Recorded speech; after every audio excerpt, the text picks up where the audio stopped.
Takayama Eizaemon stood waiting at the mouth of Edo Bay. Sweat dripped down his brow as he peered into the distance at the anchored ships, belching dark smoke into the air like so many floating volcanoes. This was not how it was supposed to happen.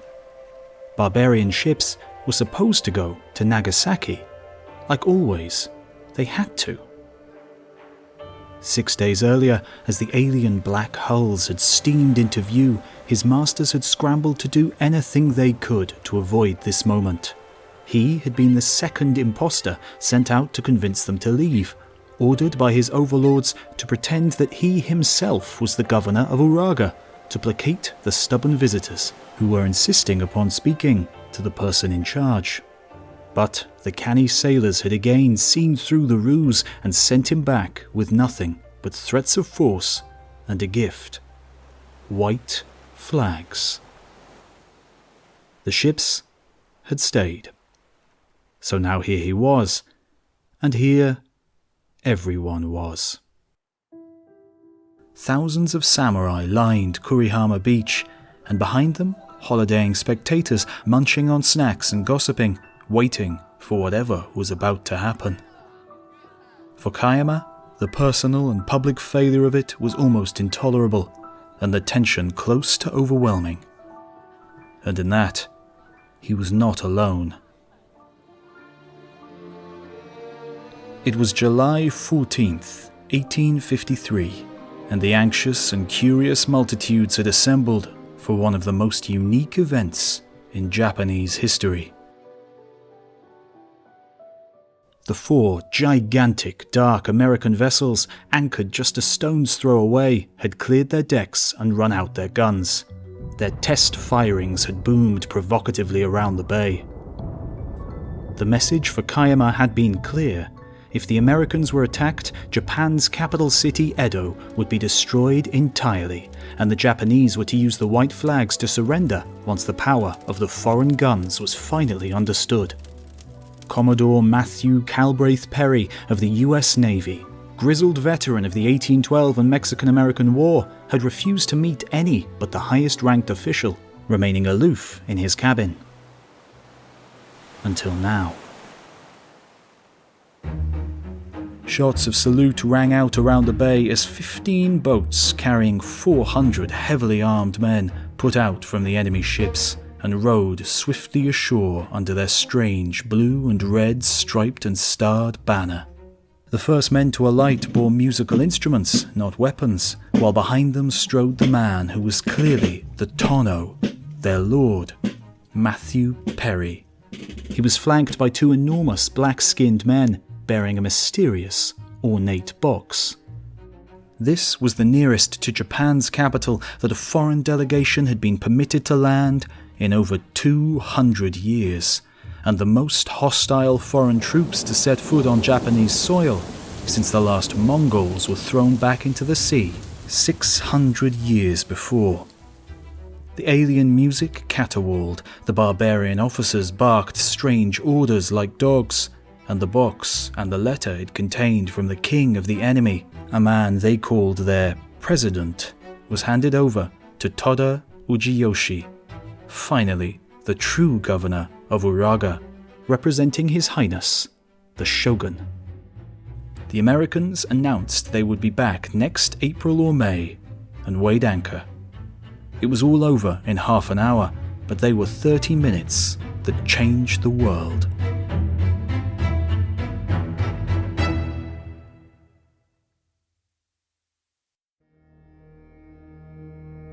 "30 years before, the Japanese scholar Aizawa Seishisai had written, 'Today the alien barbarians of the West, the lowly organs of the legs and feet of the world, are dashing about across the seas, trampling other countries underfoot, and daring, with their squinting eyes and limping feet, to override the noble nations. What manner of arrogance is this?' Now, the arrogant alien barbarians of the West had accosted Aizawa's own country. Would Japan be the last in a long line of noble nations to be trampled underfoot and overwhelmed?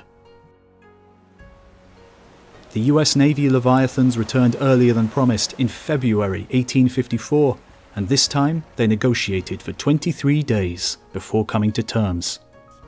But the consequences were not just those scrawled on the fine Japanese paper. Japan as a nation had suffered a psychological humiliation, and the treaty proved to be the first of many increasingly insulting deals she would be strong-armed into signing over the next decade, finally prized open by the hungry grip of colonial powers. The US Navy's brazen infraction started a ripple that would eventually turn into a powerful wave, and then an unstoppable tsunami to shape the coming 20th century. Indeed, within 50 years of Perry's gunboat diplomacy, the once peripheral, semi-feudal Japan had become one of the most powerful nations on Earth. But why was Japan so isolated?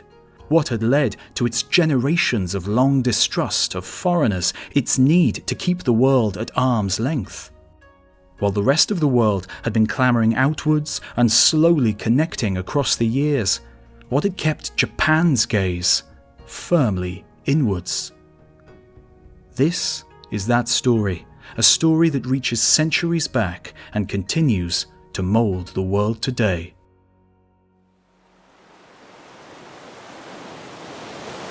This is the story of Japan and the West.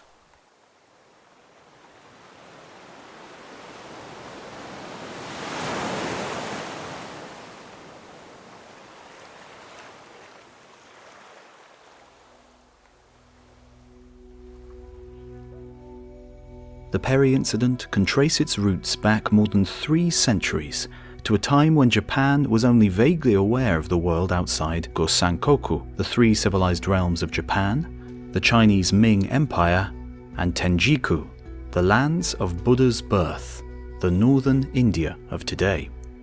That Mongols, Arabs, and other barbarians existed was known, but they were generally of little concern. Aside, of course, from when they charged in to kill, pillage, and burn, as they had when Genghis Khan and his successors had destroyed China and Korea, and only the Shinpu, divine winds, had saved Japan from being overwhelmed by the Mongol war machine.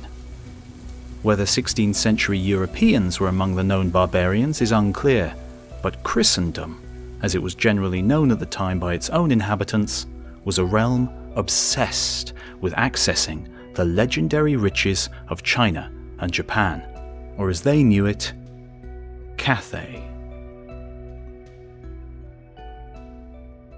Marco Polo had described the land of Chipangu with semi-breathless amazement, as a place where the dead were buried with giant red pearls in their mouths, and the ruler's palace was roofed and floored in gold, 2 fingers thick. Generations of Western European adventurers had dribbled with greed. But there was a vast and seemingly insurmountable problem. They had no real idea how they could get there. The known overland and Red Sea routes through which Oriental products such as silk normally reached Europe were controlled by enemy Muslim empires, and, as far as they could ascertain, no other sea route existed. Columbus and others, knowing by now that the Earth was round, hypothesized that Chipangu must lie on the other side of the Great Ocean, and it would provide an ideal base from which to commence trade with the Great Khan in China. But when Columbus managed to cross that very ocean, his men found not Chipangu, but a whole new world that they had not even known existed. The Portuguese, meanwhile, were trying another way, inching slowly, ever further around the tip of Africa in their search of Oriental wealth, and Prester John, a mythical Christian king who they believed ruled an Eastern kingdom with whom to ally in their struggle against Islam. After 50 years of attempts, they achieved their goal, and Vasco da Gama's small fleet entered the Indian Ocean in 1498.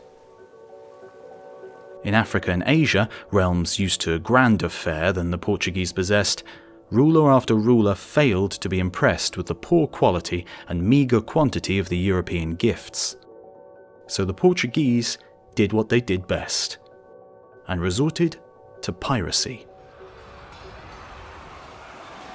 Portuguese fleets moved ruthlessly ever eastwards year by year, seizing bases and strongholds in Africa and Asia to provide their fleets with infrastructure and supplies. Rumours of their behaviour spread like wildfire. The Guangdong Tongji recorded that the Phalangi kidnapped numerous small children under 10 years old, roasting and eating them. The people of Guangdong were terrified. It took the Portuguese several decades to regain a modicum of trust, and only when they turned mercenary to destroy pirates on China's behalf were the tables turned. At some point, the Portuguese encountered their first Japanese people, probably equally cutthroat pirates raiding the coast of China, or perhaps traders in a Southeast Asian port. And so, finally, after centuries of European speculation and salivation, Marco Polo's famed land of pearls and gold was nearly within their grasp.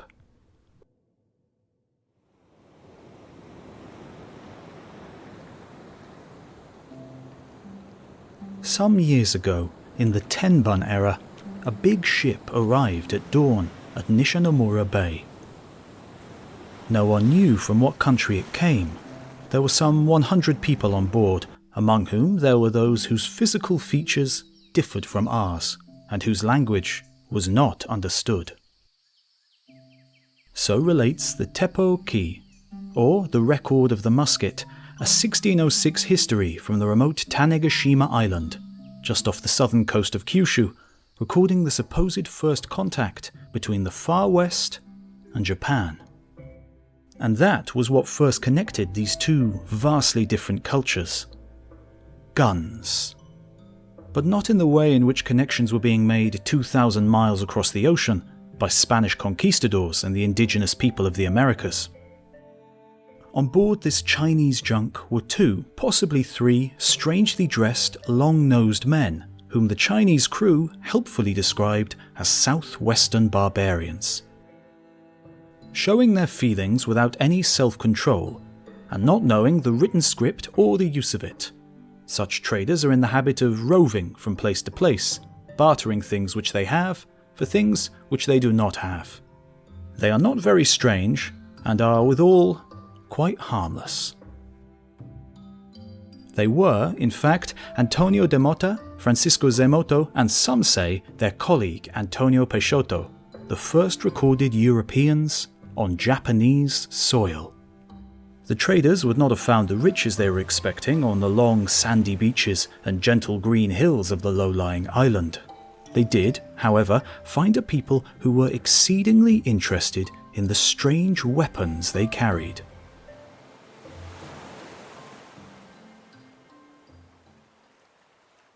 The local Japanese lord, Tokitaka, was most impressed with this wondrous teppo, firearm,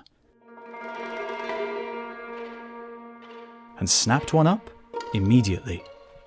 A swordsmith called Kiyosada was ordered to reproduce this machine, so he stripped the gun and reverse-engineered it. Everything worked perfectly, apart from the screw to seal the barrel.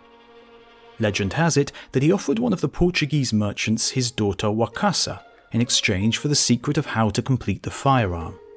The man, unfortunately, did not know, but returned the next year with a specialist who did. Japan's first ordnance industry was born, and in a remarkable twist of ballistic history, Tanegashima is now the site of Japan's main rocket station.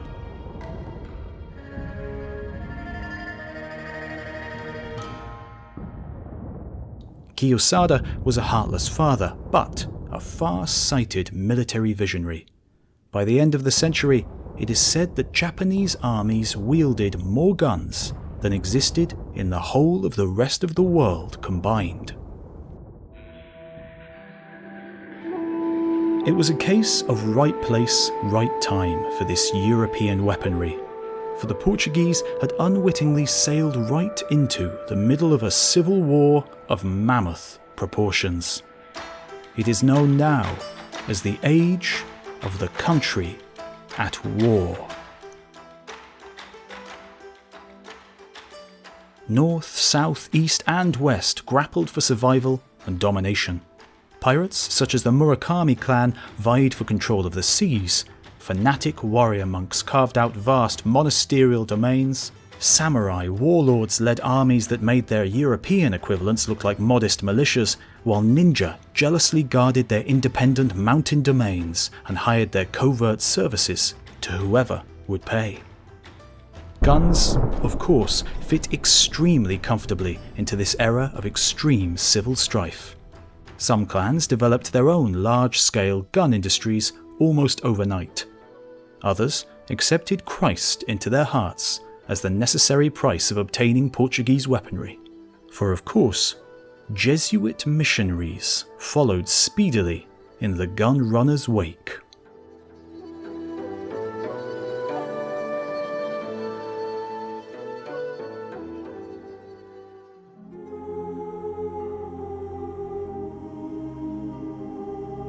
While at Malacca, I learned great news from some Portuguese merchants.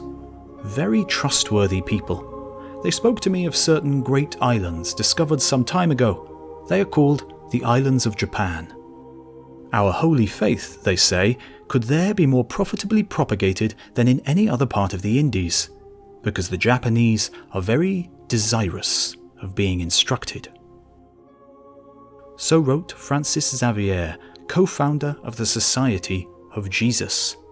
The Jesuits, a young, militant Catholic missionary force, full of Christ's love and keen to share it.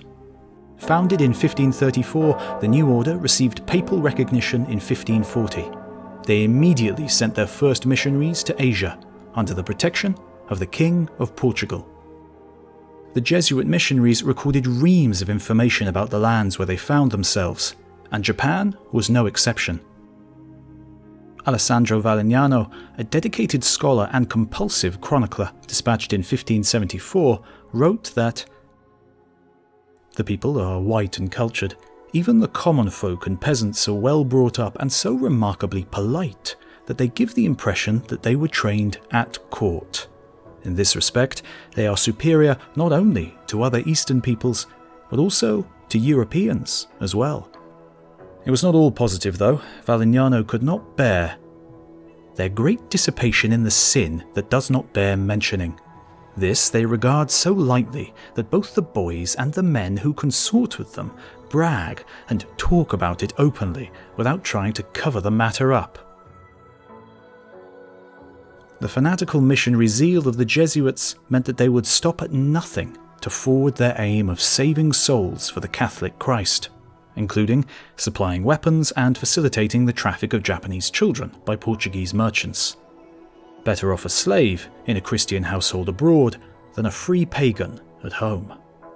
Slave trading, of course, did not endear the Portuguese or the Jesuits to many of their Japanese neighbours, nor did the fact that they organised pagan monument destruction day trips, where, after the obligatory picnic, even small children were encouraged to smash Japanese religious statues, destroy shrines, and burn temples.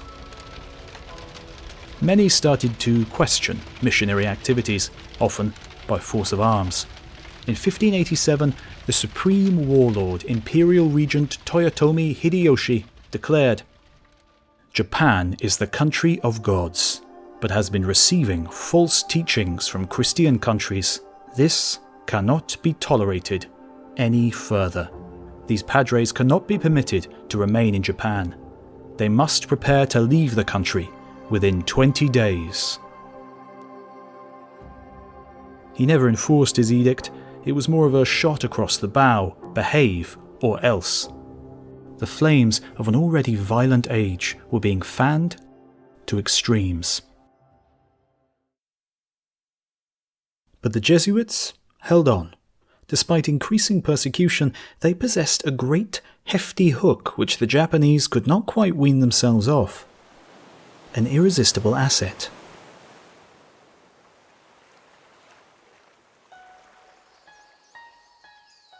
In response to rampant and rapine Japanese piracy, the occasional battle on Chinese soil amongst competing Japanese clans, and the lack of a central Japanese authority with which to deal with in any civilized fashion, Ming China, Japan's traditional trading partner, had cut all ties and forbidden all trade in the middle of the 16th century. The Chinese silk, medicines, scrolls of learning, tea, munitions, porcelain and artwork craved by the Japanese market was no longer delivered by legal means. The Portuguese and their Jesuit allies could provide these goods via their new southern China base of Macau, and in large quantities too. They slipped swiftly and neatly into the role of middlemen between the two feuding Oriental cousins, funding their Japanese mission and eventually much of the nascent Portuguese empire with the proceeds. Meanwhile, news of the Jesuits' exploits was beginning to leak out around a warring Europe. Wars caused by cracks in the image of the one true God the Jesuits had been peddling in the East.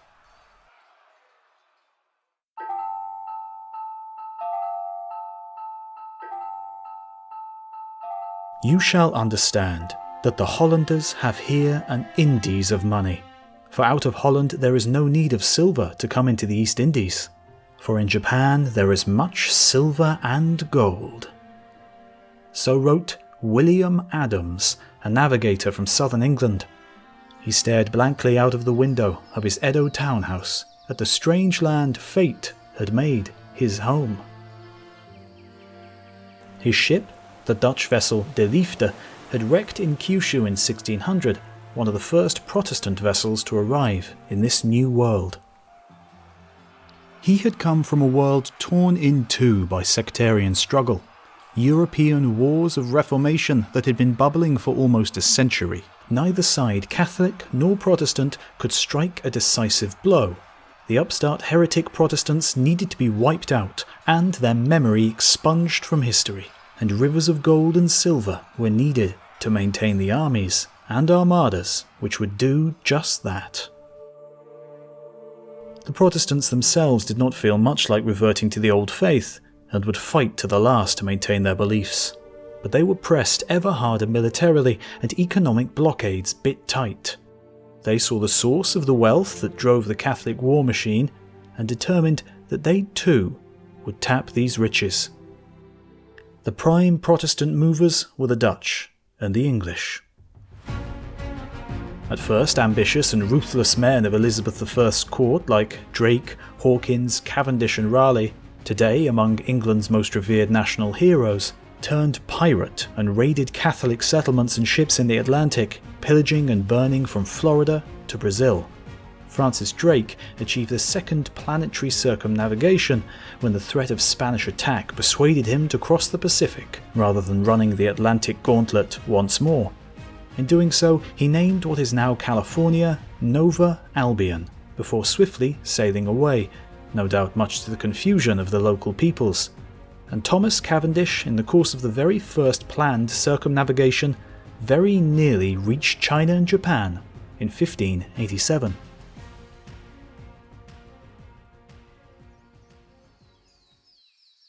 But it was Adams, at the dawning of the 17th century, who was to finally infiltrate the distant land.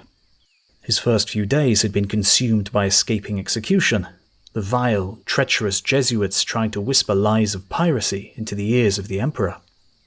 But Japan's ruler Tokugawa Ieyasu had proved uninterested in barbarian squabbles, and far more interested in milking this new kind of barbarian for as much intelligence as possible.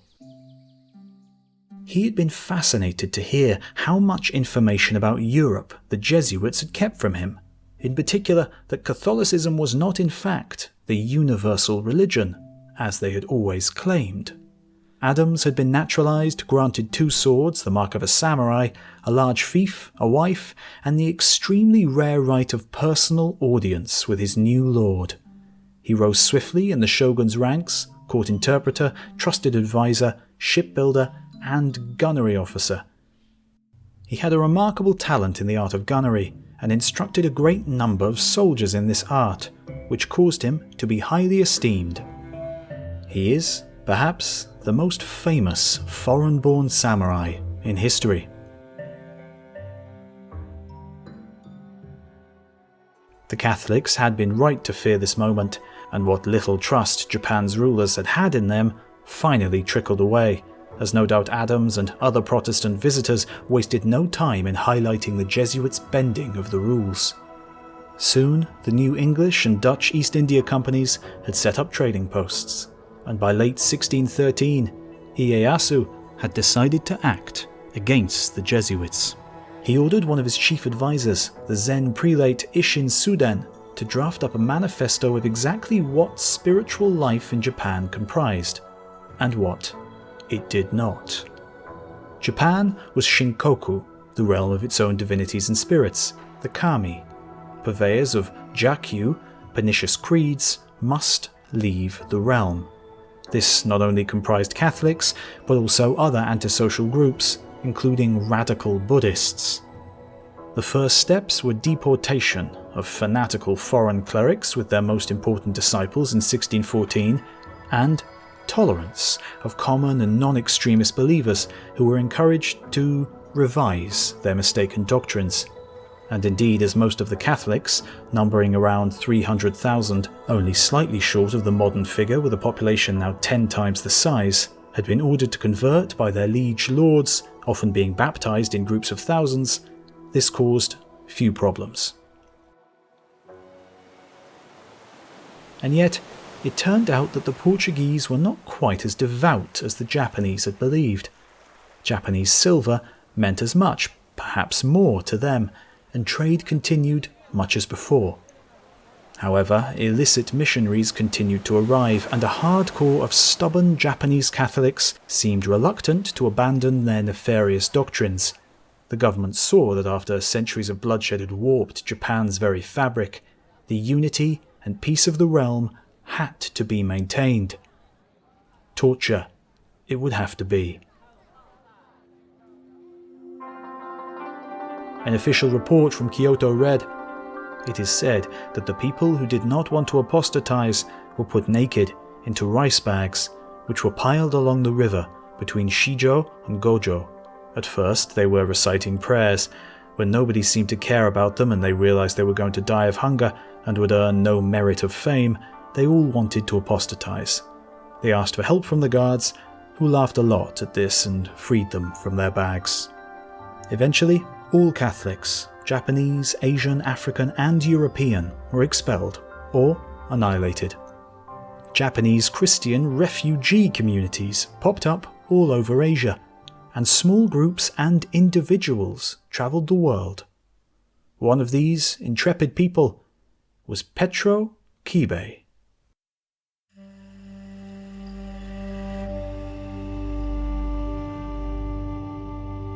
Kibei stumbled down the side of the ship to a waiting skiff. It was all that he could do to hold on. The voyage via Malacca and southern India had been the worst experience of his life. Expelled from his home in 1614 for his heretical Catholic beliefs, he had watched the sea forlornly throughout his voyage. Many of the crew had died, and in Goa, the hospital's meagre beds would swiftly fill with sick survivors. Of one thing Kibei was sure: he was not getting on a floating coffin like that again. On discharge from the hospital, he walked out and kept walking. Nearly 3 years later, he reached Jerusalem.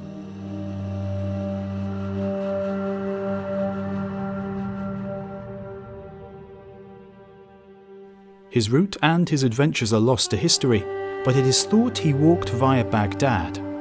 The first Japanese person to visit Palestine must have been shattered, and he reluctantly took ship for Rome, where he was ordained in 1620, finally fulfilling the reason for his earth-spanning odyssey.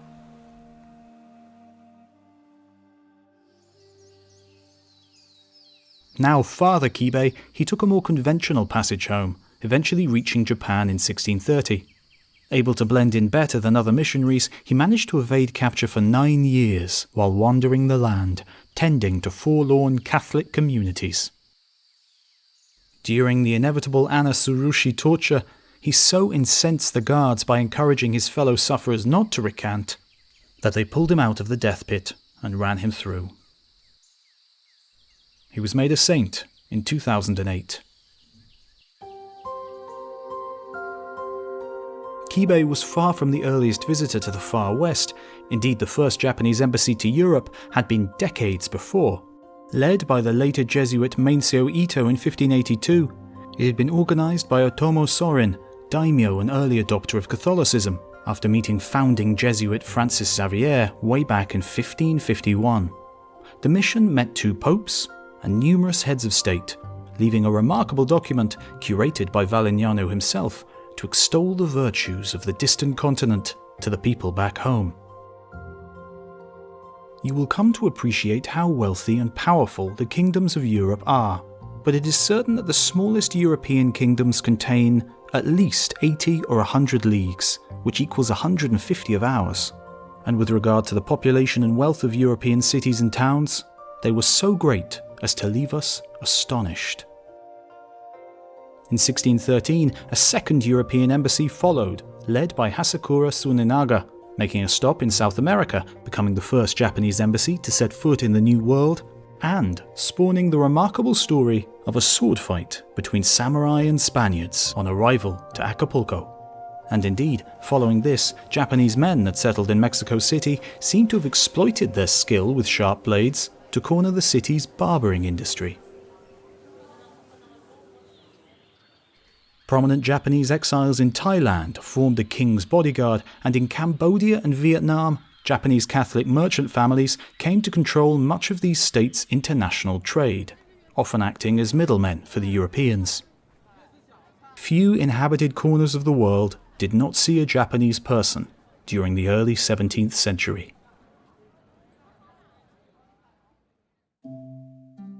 Back in the land of silver and gold, English merchants could not turn a profit, and left Japan voluntarily in 1623, 3 years after the death of their influential man at court, William Adams, who by this time was known on the sea lanes of East Asia by his Japanese title, Miura Anjin.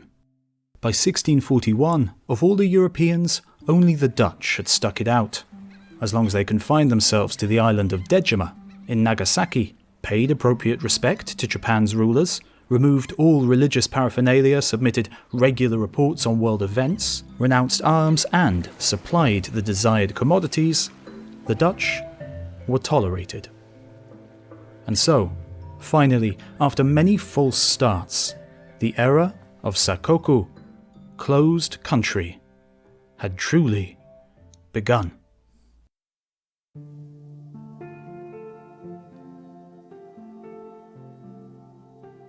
The policy of Sakoku was not seen at the time as anything particularly strange.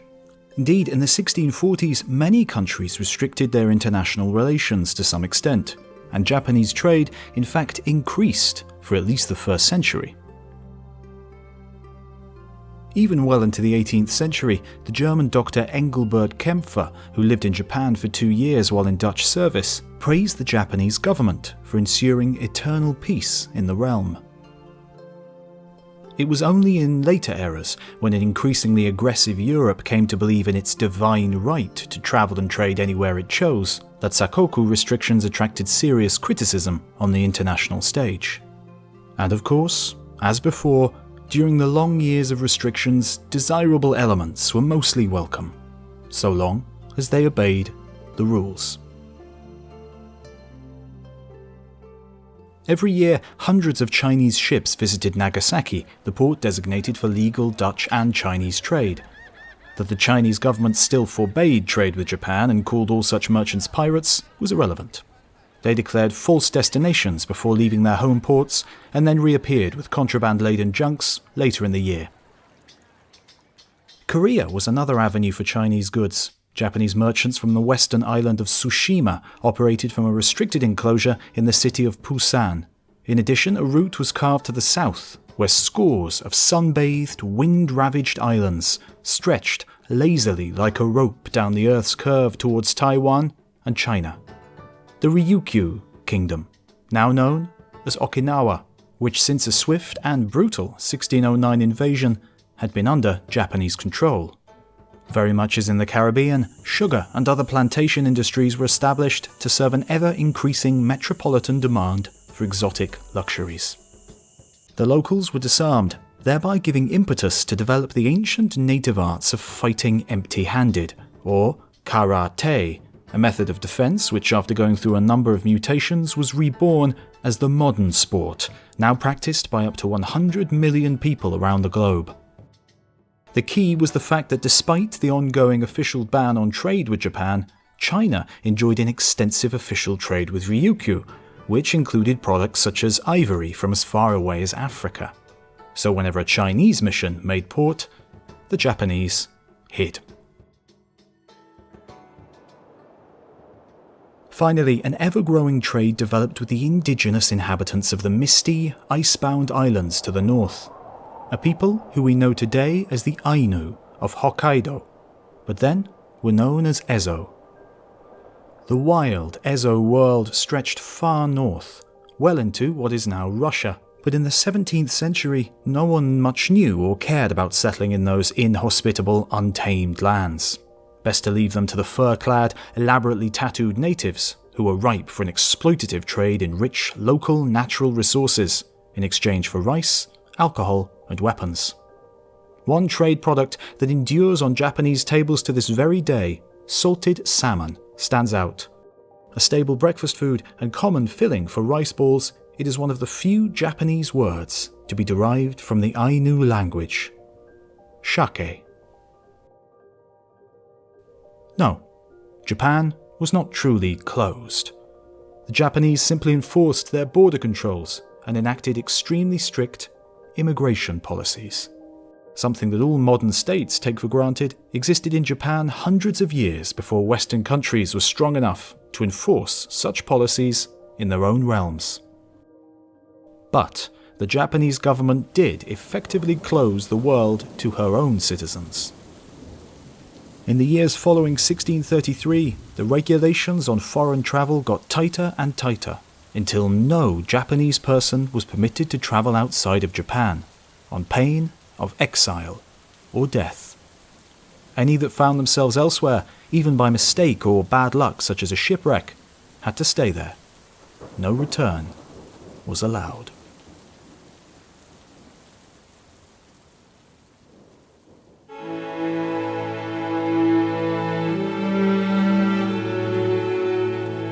The year was 1614.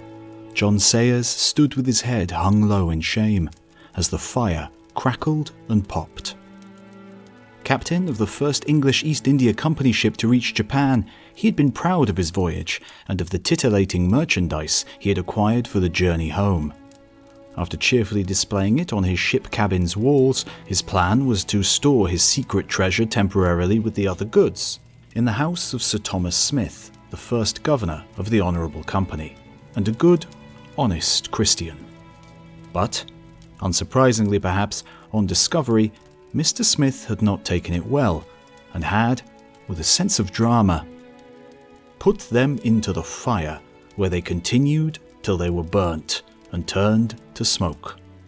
Sayers' novel collection was no more, the first recorded export of erotic shunga pictures from Japan, meeting a quick end. English society of this age had no means of incorporating extremes of exotica and alien worldviews into its midst. Difference, licentiousness, and otherness was consumed swiftly in the purifying flames.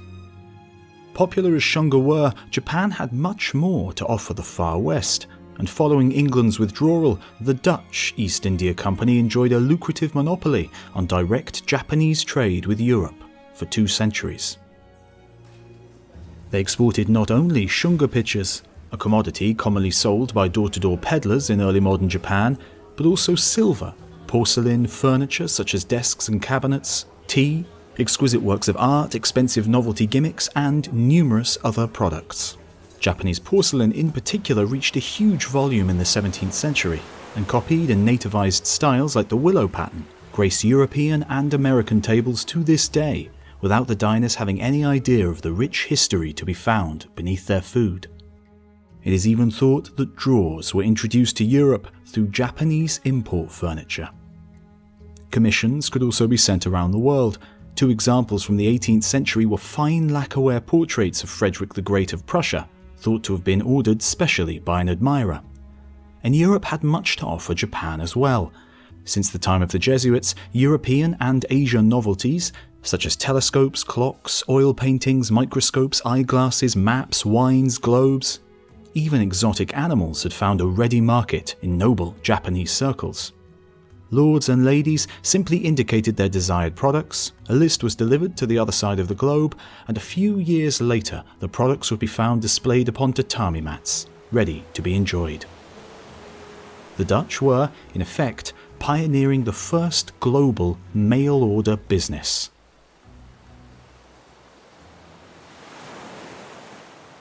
However, in the 17th century, European books were still strictly forbidden. The dangers of the foreign dogma still lingered in the Japanese memory.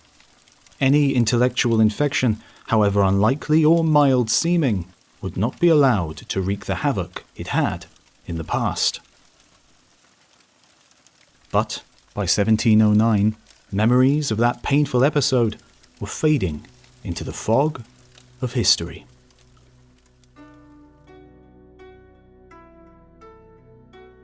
Arai Hakuseki, earnest scholar and senior government advisor, secretly observed his strange visitor through a latticed screen. The European priest was kneeling, his wrists tied behind his back, his head bowed deeply to the tatami mats. It was the 6th year of Hawai'i in the Japanese calendar, 1709 as the Catholics calculated it. This interrogation was a welcome diversion from the incessant intrigue at court, where Shogun Tsunayoshi, derisively called the Dog Shogun for his wielding of the death penalty for those who harmed canines, was attempting, against the wishes of his wife, to adopt his boy lover as successor. Arai was personal tutor to the shogun's official adopted heir, his nephew Ieyasu. Any new candidate would be a disaster. Arai put aside his concerns and tried to concentrate on the matter at hand. The priest's name was Giovanni Battista Sidoti, and he was the first missionary in living memory to foolishly attempt to enter Japan illegally. By his own admission, he desired martyrdom and had come to Japan to achieve his dream. This extreme novelty had aroused Arai's interest, and he had decided to talk with the man. The conversations that these two men had over the next months and years would be the first Japanese attempt for a century to understand the European world and its strange beliefs. Sidoti explained global geography, the religions of the world, and other matters of interest, and Arai recorded these ethnographic findings in several volumes. As a rule, in each section of the world, there is a doctrine that is held with esteem. There are only 3 different types. One of these is called Christian. This is the law of Jesus. The second type is called heathen or Gentile. When I asked him about this heathen law or sect, he told me that they erect numerous Buddhas and serve them, but if this was in fact a teaching, he failed to explain in what it consisted. Sidoti was accorded unheard-of privileges for a criminal and housed comfortably at a special residence built in 1646 to imprison stray missionaries. He was given relative freedom within the grounds as long as he agreed to strictly obey the rules on spreading his religion. But of course, the priest was unable to resist, and when discovered, not even Arai could save him. Sidoti was left in a hole to die, his wish for martyrdom fulfilled. His bones were found exactly 300 years later, in 2014, during an archaeological excavation. But the legacy of Arai and Sidoti's meetings and debates was to live on, and sparked a revolution in Japanese learning about Europe. When Arai's protege became the next shogun after Tsunayoshi's enraged wife had murdered him, this knowledge fed directly into national policy. The Japanese called this knowledge rangaku, or Dutch learning, and little by little over the 18th and 19th century it gained a serious following. Alongside the traditional Chinese classics, European medical treatises, encyclopedias and books on social systems, history, the sciences, military strategy, geography, politics, economics and industrial processes were all devoured by a strictly controlled but eager scholarly class. This movement along with a great expansion of education in general, led by the early 19th century to advanced techniques in many fields. Indeed, telegraphic machines, large guns, and primitive cameras had been constructed in Japan well before Perry arrived in 1853. Notable medical achievements included the first ever operation under anesthetic for breast cancer by the surgeon Hanaoka Seishu in 1804, and the introduction of vaccination by various doctors in the first half of the 19th century. But prime among them was in the field of electricity. Simple instruments were developed in Japan from European writings or imported models. They sold widely as curiosities and were also used in scientific exploration, including the lifelike animation of dolls with static electricity, and on one notable occasion, the successful experimental electrocution of 100 schoolboys. The scientist responsible for that fiendish trick, Hashimoto Tsukichi, published Japan's first treatise on the principles of electricity in 1811. It described not only his own discoveries, but also those of Western scientists, such as Benjamin Franklin. And Franklin was not the only American statesman to rise to fame in Japan, despite it being only in 1809 that the Japanese found out the United States had become a country at all. After noticing American ships arriving in their ports, the Dutch helped them out of their confusion by reporting to the shogunate. During the War for Independence, a very capable general, Washington by name, fought bravely against English forces and led the Americans to the final victory. Several years before his death, the Americans established a new city and named it Washington in honor of his great service to the nation. Rumors of Washington's exploits would only rise in fame over the rest of the century, and that was where much of Japan's understanding from these distant lands came from: second-hand sources through the Dutch. Dutch learning. Though it wasn't long before Japan was once again dealing with the West, face to face.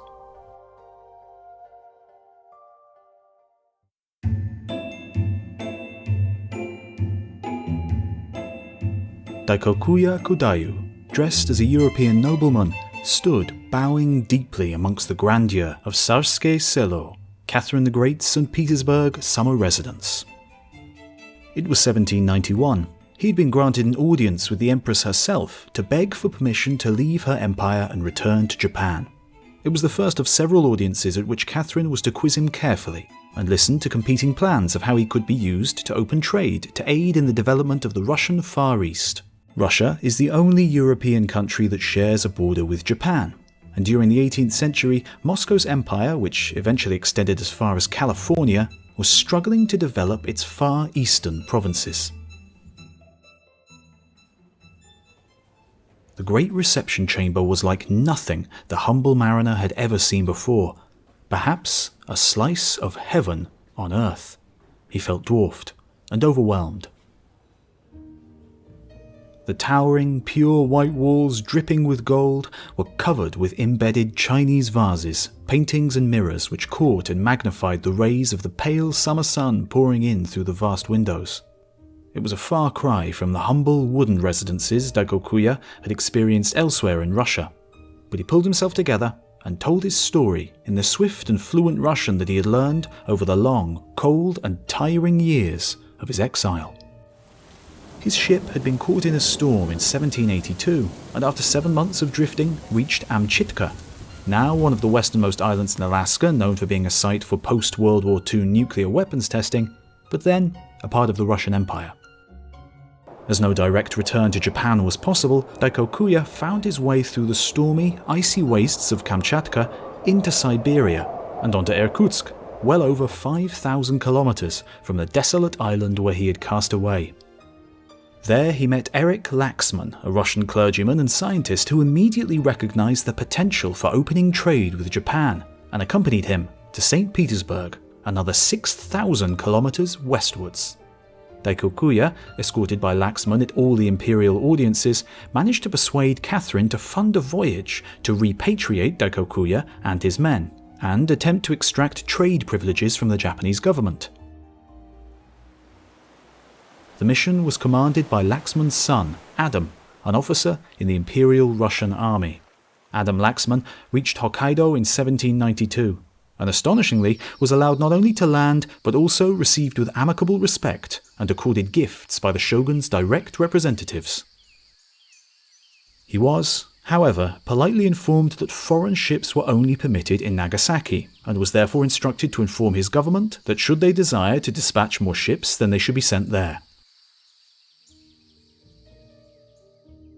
Laxman appeared to have won a concession. Russian ships would be allowed to trade in Nagasaki, the first Europeans other than the Dutch in a century and a half. However, when other Russians tried to make good on these concessions in 1804, they were turned away, and their gifts of tribute returned. The spurned Russians departed and expressed their frustration by burning some minor Japanese settlements in the far north, in the hope that this would persuade the Japanese to return to the negotiating table. It did not, and the West was kept at bay. But, of course, this wasn't the end of the second wave of Western attempts to prise open Japanese trade. It was just the beginning.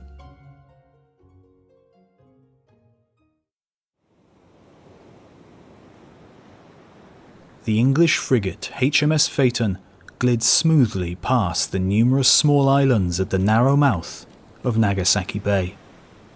Captain Fleetwood Pellew, a young officer known for his rash, daring actions and harsh discipline, progressed slowly along the lengthy expanse.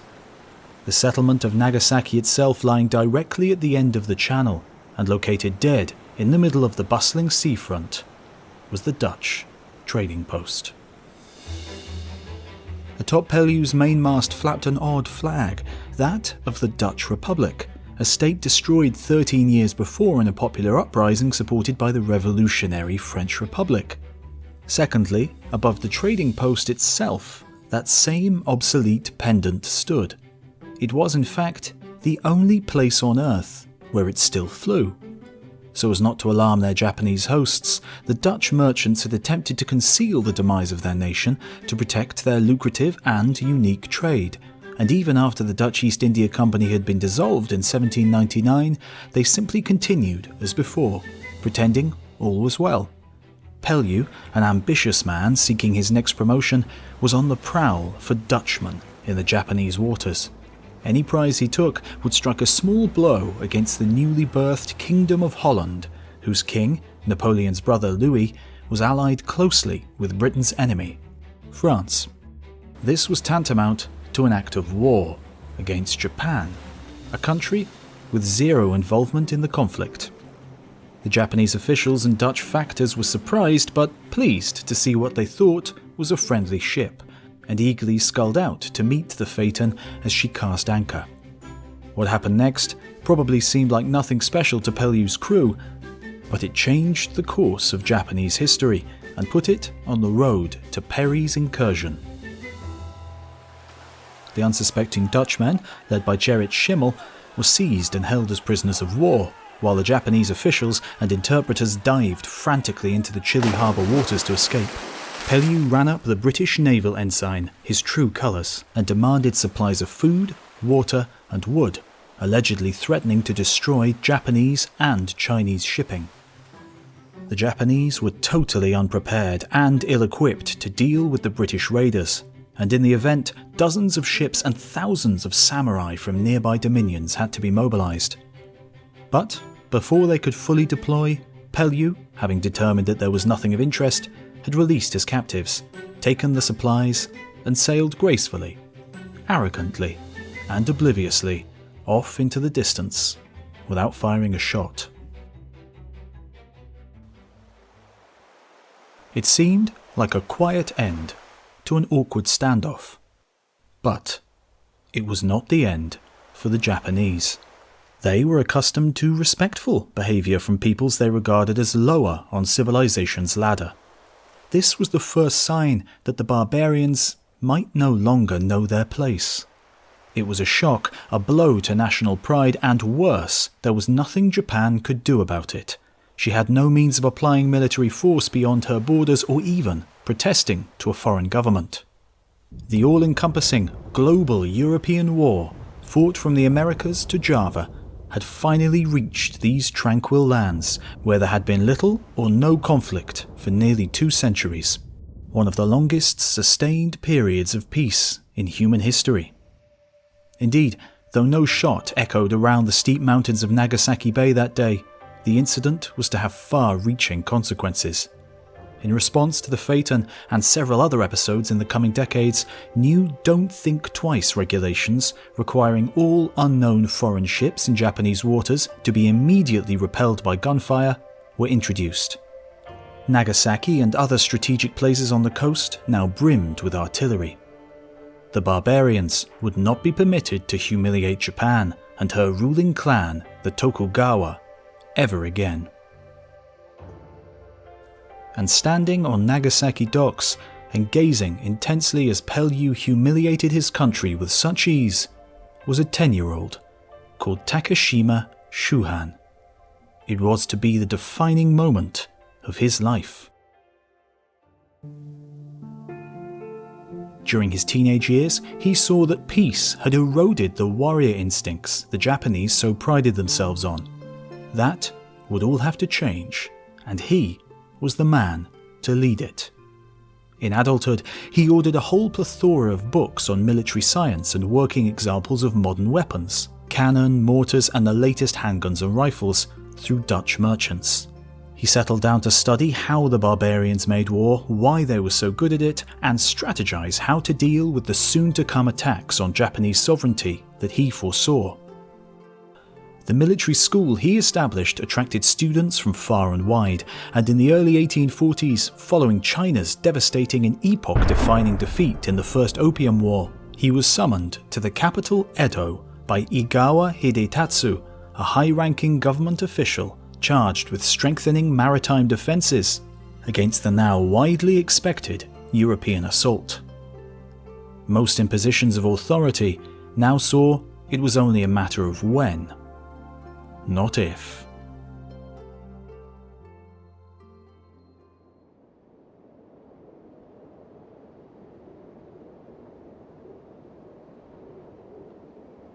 Lord Egawa knelt on the tatami, back ramrod straight with his sword displayed upright beside him. He calmed his mind to take it all in. Behind him, blue and white striped silken maku screens rustled gently. What he was about to observe, he hoped, could be the answer to the numerous problems his orders to improve defences had thrown up. His heart beat fast in nervous anticipation. Before him appeared 125 European-style rifle-wielding, uniformed infantry, divided into two companies. They marched, drilled, turned, stopped, loaded, and fired as one. No swaggering samurai moving in haphazard lines, dressed any way they pleased, no casually shouldered spears. Just neat, disciplined, minimalist movements.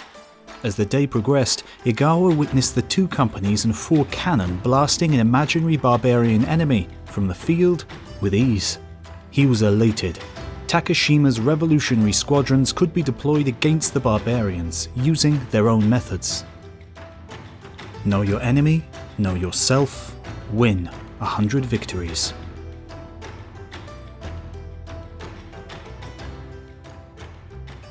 He knew his recommendations would meet opposition from those who preferred to bury their heads in the sand, but this was the future. This was the only way to protect the realm and ensure international relations on Japan's terms. Indeed, China had proved that valor and numbers alone were not enough. The celestial realm had fallen to only 4,000 troops like these. Japan could not, must not yield so easily. The charismatic lord understood that Japan needed the technology to make her own cannon. Not just the old-fashioned models, little change from 2 centuries ago, but great, powerful guns to deliver modern steamships to watery graves. The answer was the reverberating furnace to make higher-grade steel, and Igawa's plant was one of several to be attempted in the 1840s. This technology, far beyond most industrial process thus far attempted in Japan, took time to perfect, and it was not until the 1850s that they became operational. The guns were cast, and then the next stage of Igawa's plan, production of the first warships for a quarter of a millennium, began. These ships required the mastering of multiple new industrial processes, such as the manufacture of steam engines, and were a vast step forward, far beyond even the complicated furnaces themselves. Although a small prototype steamboat was constructed by 1855, just after Perry's visit, it was not for another 10 years that an effective, fully operational modern vessel was manufactured. The Ryofumaru. In 1862, the slow progress on steamship technology caused Takashima Shuhan to advocate the purchase of 200 foreign steamships to ensure national security. This ambitious project was never fulfilled, although several dozen were in operation by the end of the decade. These including Japan's first ever ironclad warship, Kotetsu, which had been built in France for the American Confederacy but arrived too late to be much use in the Civil War. The USA sold it to Japan for $40,000 in 1867. With the benefit of hindsight, Takashima and Igawa's forward-thinking actions were obviously correct, but at the time it was far from clear. There were those in high-ranking circles who believed that spirit and bravery would be enough to win the day, as it had always been. Crucially, these men and women had never seen modern war machines in action and could not conceive of their size and power, nor could they even contemplate that these contemptible barbarians now considered themselves culturally superior. So, at the very time when drastic action was clearly needed, the government descended into infighting and inaction. The scholar Aizawa Seishisai described the debate in these terms. Some dimwits argue the warriors of our divine realm have been peerless throughout the world since antiquity. The barbarians are puny runts. There is no cause for alarm. True, the fighting men of our divine realm are brave and skilled in warfare, and our customs reinforce this. But times change. There are eras of weakness as well as strength. During the Warring States period, our warriors were truly fit for combat. Proper movements on the battlefield were simple, reflex actions. Our warriors proved their valor through actual battlefield achievements. But 200 years have passed since our warriors last tasted battle. How many of them today are trained well enough to cope with the sudden thrusts and feints, or the other complexities of warfare? We do not observe foreign troops directly, nor do we gather information about them. Once war breaks out, they may engage us in a totally unexpected way. So it is a poor idea to rely solely on our reputation for valor.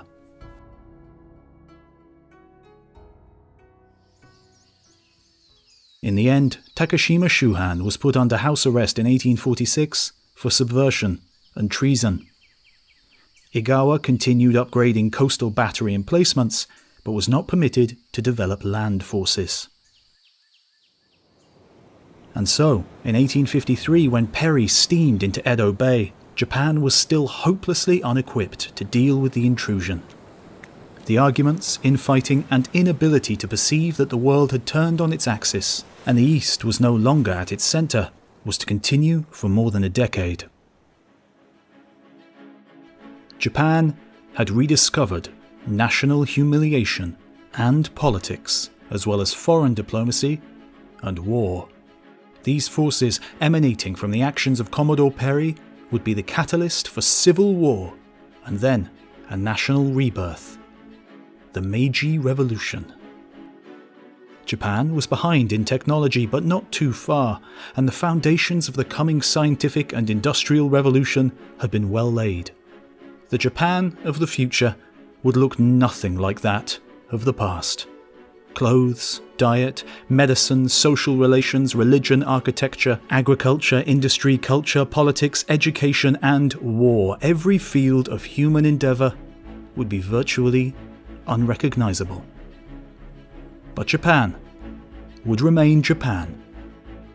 Independent, proud, and adaptable. And the incredible changes that swept the nation, that is the second part of our story.